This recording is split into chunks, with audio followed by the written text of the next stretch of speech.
Hello and welcome. This is Japan, and we had another Raw. I would say I was going to say another wonderful Raw, but actually, it actually was good. I mean, that was the cool thing about this one. I thought this was kind of like one of those like we're in the week of a PLE, so sometimes these ones can be kind of ass.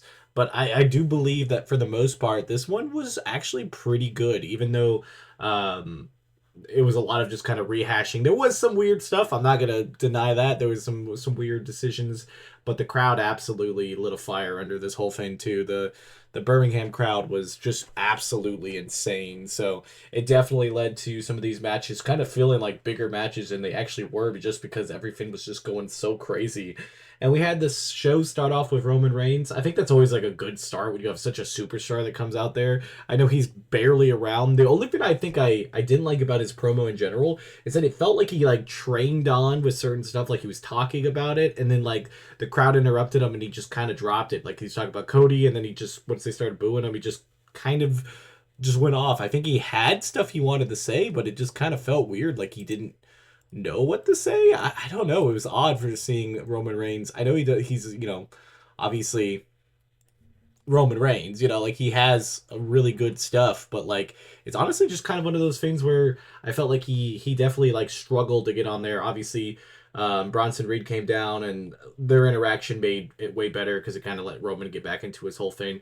But I'm low key excited for this match. I don't really see how Roman loses this match. It'd be kind of crazy. I could only see it if somehow they either get another member or they turn the tables on him with whatever. It's hard to say that Roman would be losing a PLE match against Bronson Reed in this year. I just can't imagine this. But yeah, we go jumping into our first match, JD McDonough versus Dragon Lee. This was just somebody who in the back was like, hey, let's just have a banger match that really has a little bit of like story implications, but let's just throw two guys out there who are just gonna have a good match. And I think that's kind of honestly how all three men's match were. Like they were just like low key story matches, but like they were just kind of like knowing that they were probably going to be good matches just in general. Hey, Dragon Lee, anytime he gets TV time is always good. He had some really good moves in there. JD McDonough is kind of like one of those underrated wrestlers that just absolutely can go out there and carry the show. I think I'd put this as a solid. I'm gonna put it in A. I think you could really justify it either being in B or A. I do feel like out of the matches, like between the storyline and everything that was done in them, this one was honestly the best for me. I know we had a lot of little stuff going on the outside with like Dominic coming down, AJ Styles stepping around, but it felt like even with that, it didn't really take away from the match when sometimes it can. So I think a solid A would be fine with me. But if you put it in a B, I also wouldn't say anything against you. Then we had a Judgment Day segment in the back. They, slowly just keep putting the storyline of everything going on. I wish to get a little bit more progress and if they're going to be dissipating. I know we get a little bit later with like Finn kind of being happy that Dom's going to have to give a match to AJ Styles for the title next Raw. I'm surprised we didn't get a Clash of Castle, or a Clash of Paris, but I guess they have other words, like other things that they want to do. I don't know. It's kind of odd. But I guess that's what they're going for. I'd say overall I'm still on board with this storyline, but I'm gonna put it in B. It's not like something that I'm like looking forward to every week. Out of all the storylines, it's okay. So I put it there. Next up, we had Kofi Kingston versus Penta. Honestly, I was excited for this match because they have, I feel like, some complementing styles, and I do think the match itself was just overall good. It was just very surprising that they had Penta like lose, and it was like kind of a clean victory. I mean, he had a little bit of a distraction, but he kicked out of Penta's finisher was like, what? Like that should be wasted on a complete, or like that should be done for like a huge title match or something instead of just kind of this throwaway feud. So I feel like the match itself I'd probably put in a solid like maybe B plus A minus range, but because of the ending and all that, I think I can't really put it any higher than B. So I'm gonna put it in B because it was a good match. I just don't understand the ending. I just felt like it was a really weird decision to do it there, but it's what they wanted to do. So next up, we had a couple different segments. We were talking about Stephanie, that she obviously her match is not going to be um, part of, Clash of Paris, which we kind of already knew was probably going to happen. But Adam Pearce had something planned for whatever, which is exciting. I'm kind of excited to see what it is. So, other than Stephanie kind of getting her major spot taken away, which is very unfortunate. I like what they're doing with the storyline, so I'm kind of excited. I'm gonna put it up in S tier because I'm still like chomping at the bit to see what happens. Then we had Becky Lynch come down. It was supposed to be Nikki Bella that called her out, but Lynch wanted to jump on the punch, and Lynch's like heel and whatever she's doing out there, like her segment wise, it's really good. Like she's doing some of the best work that she's done in years. Obviously her wrestling's been pretty good too with the Lyra feud and against Bailey, and even against like the two random title defenses on Raw. They weren't like the worst thing that I've ever seen. So this title is starting to heat up as being one of the premier titles, and I think that's really cool. So yeah, I'm enjoying this feud. They got their licks in. This is definitely S tier for me. And then they announced that they will have a match at Clash at Paris. Also is an S tier. Only women's match on the card so far. I don't think we're gonna get anything else. I think the card is pretty solidified, but at the moment that's what it is. A little unfortunate. I like this match. I just a little unfortunate that this is the only women's match that we're gonna get. I would be honestly happy if either person won. I do think it should be Becky who retains, just depending on how much Nikki Bella is gonna be around. But I think her getting the belt would only be kind of like a move to have Nikki Bella in the history books for this belt. There really wouldn't be much of a point to take it off of Lynch when there's going to be a bunch of other people and a bunch of other people that she could feud with over the next couple months, and she's already done such a good job. Like her as a heel it's doing phenomenal. So taking the belt off of her kind of seems silly, but I guess I wouldn't be surprised or upset either way. Next up, we had Rhea Ripley versus Roxanne Perez.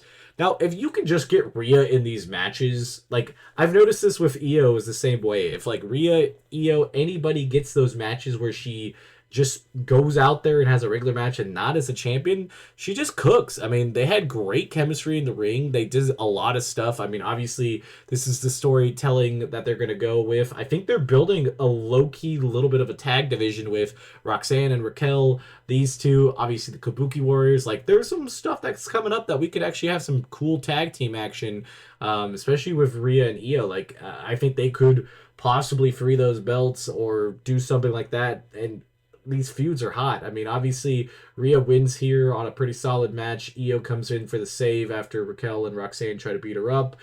They further that storyline. I didn't really put it as a segment, but it's obviously us here because that is probably the hottest storyline is Rhea and Io right now. And them together on whatever their friendship thing is. But this was great. I think I'd probably put it in a solid A. I think like the wrestling and all that would probably be a high B. But I think with the storyline and everything that they're doing with it, I think kind of pushes it over to me because I was absolutely pumped for this match going into it, and I wasn't disappointed. So that made it a lot better.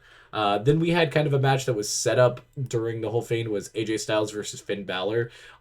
Honestly, I'd love to see these two in the ring. Like it's kind of like just a low key like history lesson of like the whole Bullet Club and all that type of stuff. So it's fun. Again, I feel like they kind of don't know what to do with Finn Balor, so he took the L there that he didn't really need to, but almost like he felt like he did just to put this up that like maybe he lost on purpose just to get basically Dom to have give up a tag match or not tag match, a title match for next week. I think overall the match itself just was like a solid match. I'm glad they put it on, but I do hate that like it was just a clean AJ Styles win. I'm glad to see him win, but I feel like there should have been some type of shenanigans gone wrong or something. I don't know, but I put in a solid B. It's still a really good part of the show. Next up, we had, leading up to all of this, we had a bunch of segments talking about the Fatal 4-Way at Clash at Paris with Seth Rollins and everybody else. So they kind of set it up as LA Knight and Braun Breaker to finish off the show. Honestly, I was surprised that we actually got an ending to this. I really thought it was going to be a DQ type thing that they've been doing so many times. So when it wasn't, I was actually really excited as Braun Breaker defeats LA Knight here, and then all hell breaks loose. Jay super kicks everybody. CM Punk comes down. Everything that you could talk about is here in this match, especially towards the end of it. And I think it makes it to a solid overall storyline. I think the match itself is probably a solid B. Obviously, Braun Breaker did really good work. LA Knight's always kind of a little bit limited in there, and we kind of knew there might not be an ending, so I don't know. I wasn't super invested in it. I was just waiting for the shenanigans outside, but we ended up getting the Braun Breaker beating LA Knight, and then we still got all the hell broke loose. So we got the best of both worlds, and I think overall this match was a solid A. Between the wrestling, I think was a B. The storyline pushed it to an A. Overall, I think the show was a solid A. I mean, I'm surprised on a show going into a PLE that we got such a high quality show. I know it's in Europe, so I'm assuming that's kind of the caveat to it. I know SmackDown is pretty stacked with title matches and stuff like that, so I'm kind of excited to see how that goes. I mean, so far we already have number one contenders match and a title match over there. So I think that's gonna hopefully draw it up and hopefully maybe no, we have two title matches because we have the tag title match also. The women's tag match, Solo against Sami Zayn, and then the tag team men's thing. So all they really needed to do was they should have just had Julia fight Meacham for the title, and that would have solidified a solid title SmackDown. Like that would have been full of titles and stuff. So don't know why they didn't do that, but overall, this week is cooking.